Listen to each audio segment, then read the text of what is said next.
Vurugu zilishuhudiwa nyumbani kwa gavana wa Trans Nzoia George Natembeya wakati maofisa wa tume ya ufisadi EACC walipofanya msako wa ghafla uliodaiwa kuhusiana na matumizi mabaya ya shilingi bilioni 1.4 za kaunti.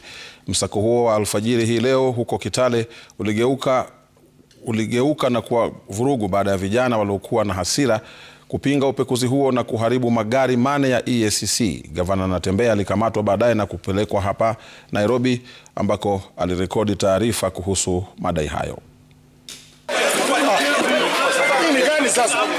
Msako wa alfajiri uliofanywa na maafisa wa tume ya kupambana na ufisadi EACC katika makazi ya gavana wa Trans Nzoia George Natembeya eneo la Milimani mjini Kitale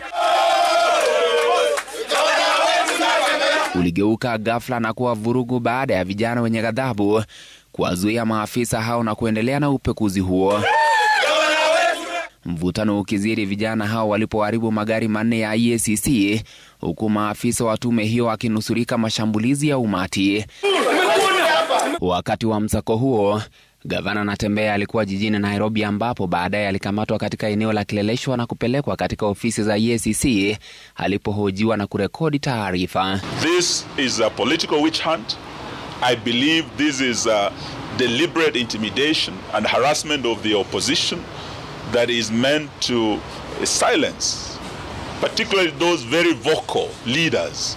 And my party has been blessed with some very dynamic leaders and dynamite voices that have been out there condemning corruption and the rot in this government. If it is a matter of fighting corruption, we must distinguish between fight of corruption and a political persecution. This one, if it quacks like a duck, swims like a duck, then it is a duck. This one is political persecution.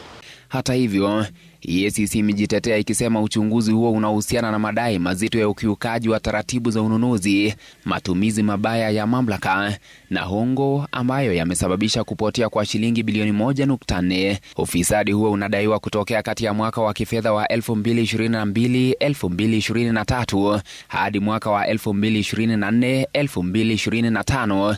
Kwa mujibu wa EACC, uchunguzi unalenga miradi mitatu mikuu ya kaunti ikiwemo ukarabati na uboreshaji wa uwanja wa Kenyatta, ujenzi wa makao makuu ya kaunti na ujenzi wa hospitali ya Tom Mboya.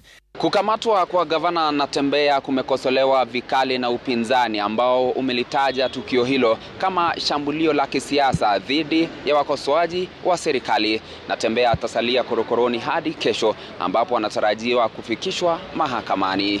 Ben Kirui, runinga ya Citizen, Nairobi.